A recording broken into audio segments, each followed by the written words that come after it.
The track is definitely one place where you prefer it dry over wet.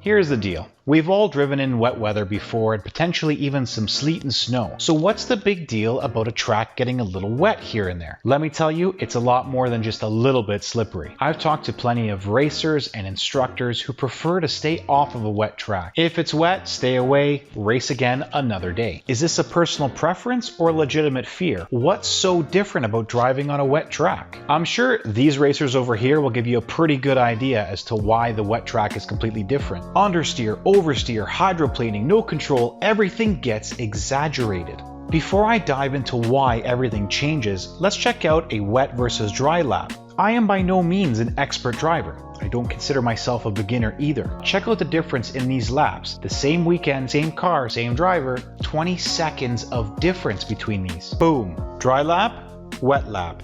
So let's take you through a lap of Canadian Tire Motorsports Park, also known as Mosport. So right away in corner one, we're looking at the wet areas of the track versus the dry area of the track. Of course, the dry line, it happens a lot faster.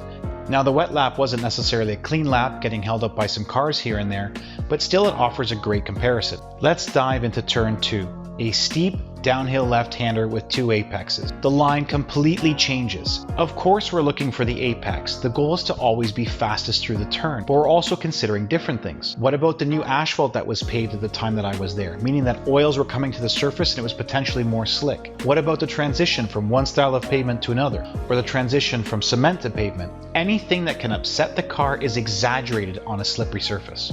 You can see puddles and still water on the track, and you want to be aware that your tire can sit on top of those surfaces and cause you to slip and lose control. That's hydroplaning. So you're really balancing the weight of your car dependent on where these water sections form. Knowing that if you've got all your weight on your outside wheels and your outside wheels are now on top of that water, they can't grip. You're looking at a slide. Now that's a very quick summary, but that's the kind of stuff that you're considering. A great example of how the environment may change, even during the same consistent type of rain, is turn 5 in Mosport.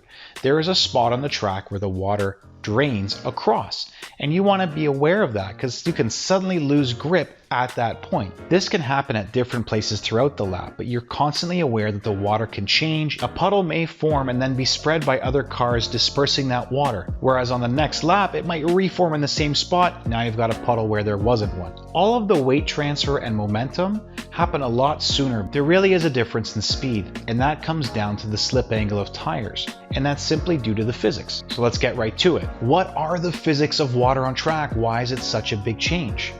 It's simple. Water forms an additional surface where your tire meets the road. This is simply due to the fact that rain can't potentially drain away as quickly as we want it to. Not only that, other items such as oils and dirt are brought to the surface as well. And until they wash away, that's a whole other layer that your tire's got to deal with. The best way to show this exaggeration is the comparison of a slick racing tire versus a rain tire. A slick racing tire has nowhere to disperse the water to. The water can't go anywhere, and therefore it sits on top. This is hydroplaning. You can imagine that if your tire is sitting on top of water and you try and steer, it's not making any contact, thus it just doesn't do anything.